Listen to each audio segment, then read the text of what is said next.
जैसा कि आप देख सकते हैं, यह एक टावर टाइप सा बिना पानी वाला कूलर है। ठीक है, एयर कूलर कहते हैं इसे। इसमें बिना पानी के ठंडा हवा देता है, क्योंकि इसका यह जो पंखुड़ी है यह कुछ इस प्रकार से बनाया गया रहता है कि इसमें से गुजर कर बाहर आने वाला हवा थोड़ा सा ठंडा लगता है। ठीक है, तो चलिए इसे देखते हैं। हमने इसका सारा यह कनेक्शन जो है चेक करके देखा खोलने के बाद में, तो फिर इसका यह जो सारा सिचुएशन है इसका हमें ठीक नहीं लगा, इसलिए आपको यह वीडियो शेयर कर रहे हैं। अगर आप इस प्रकार के कूलर को बहुत ही इजी तरीक़ा से बनाना सीखना चाहते हैं तो वीडियो को पूरा देखकर सीख सकते हैं। ठीक है, तो ये देखिए, इसमें जो है यह मोटर कुछ इस प्रकार से लगा हुआ रहता है और इस मोटर का साइज भी आप देख सकते हैं, एकदम छोटा भी नहीं है और ना ही जो नॉर्मल कूलर वगैरह में लगा रहता है उस टाइप के भी नहीं है। ये अलग ही साइज के कूलर मोटर हैं। ठीक है, तो इसलिए चलिए इसका यह जो कनेक्शन हमने इसके ऑन ऑफ वाले स्विच से डिस्कनेक्ट कर दिया है, क्योंकि हम इस मोटर को निकाल करके चेक करेंगे कि इसका कंडीशन क्या है, क्योंकि अभी यह चल ही नहीं रहा है। ठीक है, तो हमने इस प्रकार से इसका वायरिंग सारा निकाल दिया है। अब चलिए इसे कुछ इस प्रकार यहाँ देखते हैं, नीचे साइड से इसका स्क्रू और 2 ठो लगा हुआ है, शायद इसे निकाल कर बाहर करते हैं मोटर को और देखते हैं कि यहाँ इसका बेरिंग जाम है या फिर इसके मोटर वाइंडिंग में कुछ समस्या है होगा। ठीक है, ये देखिए हमने इसे बाहर निकाल लिया है और कुछ इस प्रकार से इसके नीचे साइड से यह जो 4 स्क्रू पकड़े हुए रहते हैं इस मोटर को, कुछ इस प्रकार से देख सकते हैं। और अभी जो है हमने इसे देखा तो यह पूरी तरीक़ा से जाम है।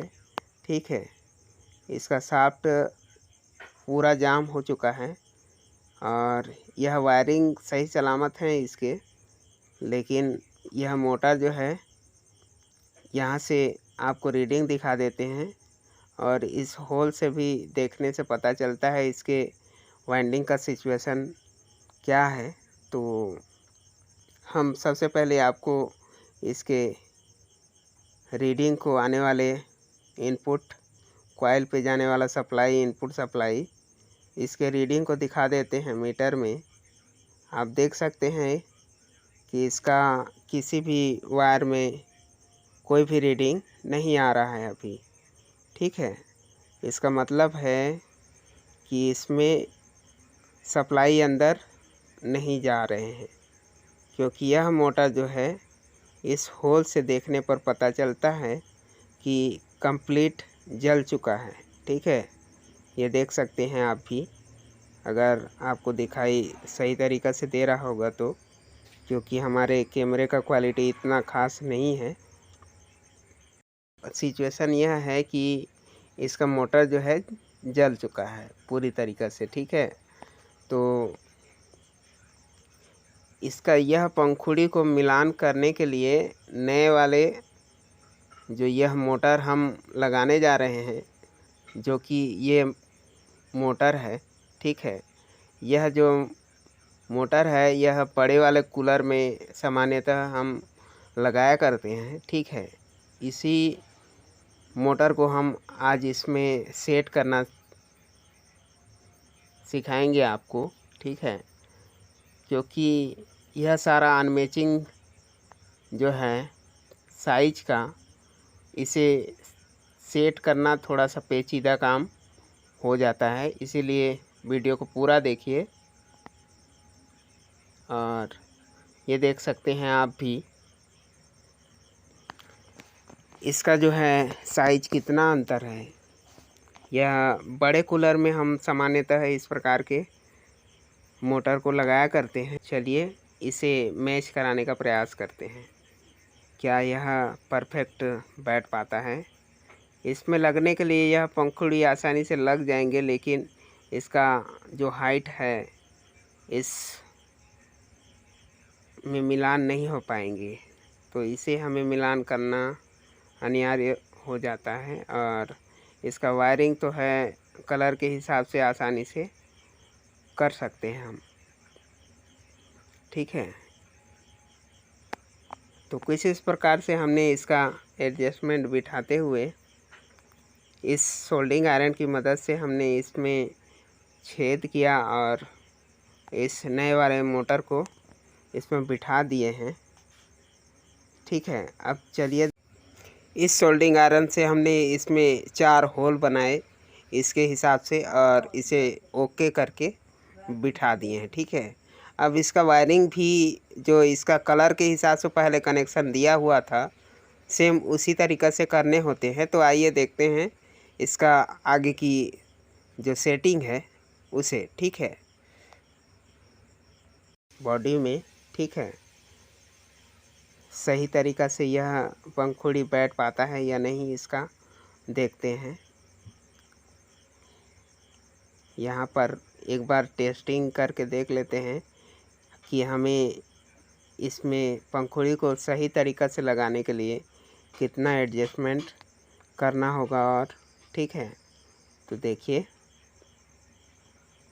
कुछ इस प्रकार से हमने इसे बिठा दिया, एकदम परफेक्ट यह बैठ चुका है। लेकिन पंखुड़ी को लगा करके इसका सिचुएशन सही करते हैं,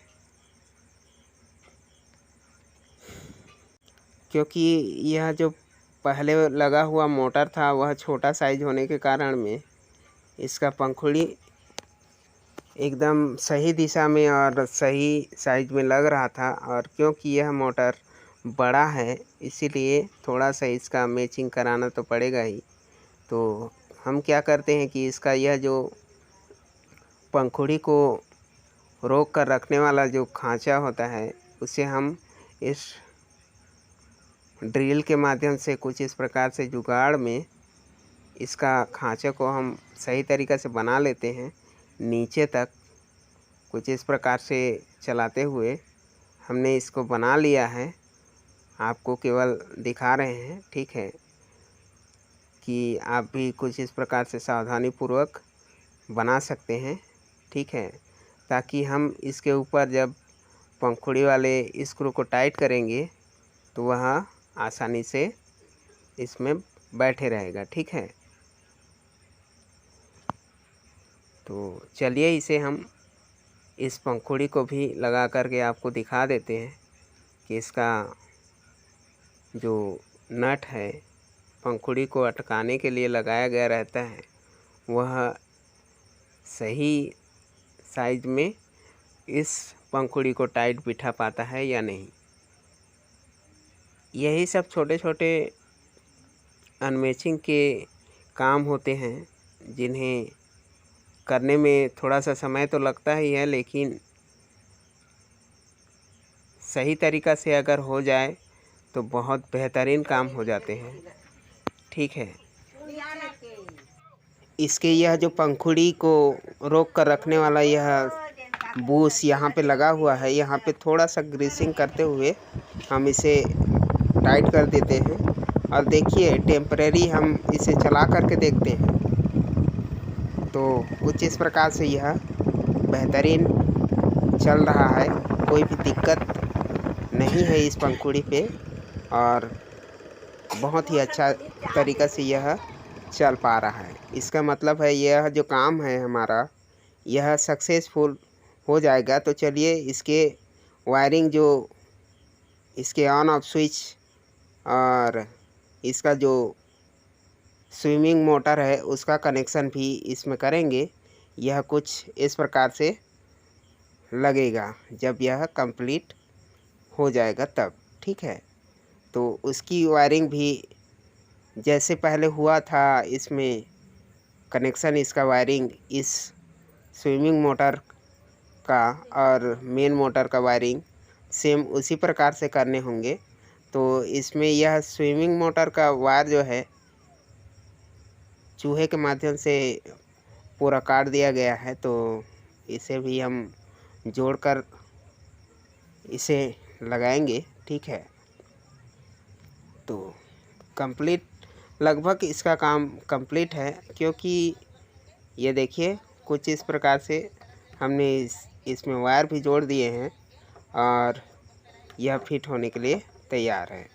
तो यहाँ पे इस स्विमिंग मोटर और मेन मोटर का कनेक्शन जैसे पहले दिया हुआ था, तो मेन मोटर में 4 वायर जुड़ेंगे और ये स्विमिंग वाले जो स्विच है इसमें तो 2 ही वायर जुड़ता है। तो इसमें मेन होता है एक इनपुट आने वाला सप्लाई अर्थिन या फेस। ठीक है, जैसा कि इसका कनेक्शन डिटेल आप हमारे दूसरे वीडियो पर भी समझ सकते हैं। तो हमने कुछ इस प्रकार से इसका वायरिंग डिटेल वायरिंग करते हुए कंप्लीट कर लिया है। तो चलिए एक बार आपको फाइनल इसे चलाकर दिखाते हैं। यह ओके हो चुका है। अगर वीडियो आपको अच्छा लगा हो तो वीडियो को एक लाइक कर दीजिएगा, और इसी तरीक़ा से रिपेयरिंग के वीडियो देखकर सीखने हो तो चैनल को सब्सक्राइब भी कर सकते हैं। ठीक है, यह ओके हो चुका है। चलिए इसे चलाकर देखते हैं। यह स्विमिंग मोटर का पहला वाला बटन है और ये दूसरे वाले जो बटन है यह मेन मोटर का है। ठीक है, इसे हम लगाते हैं डायरेक्ट लाइन पर और यह स्विमिंग मोटर को ऑन करके देखते हैं। यह क्योंकि स्विमिंग मोटर जाम हो चुका था तो इसीलिए यह नहीं चल रहा है अभी। ठीक है, लेकिन इसका मेन मोटर जो है इसे ऑन करते हैं तो यह सही तरीक़ा से चल रहा है। ठीक है, क्योंकि हमने इसमें हाई स्पीड वाला मोटर लगाया है तो बहुत ही बेहतरीन इसका जो हवा है दे रहा है और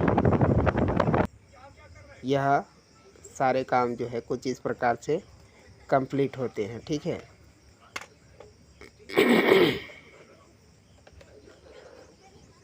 आप अगर इस प्रकार के कूलर को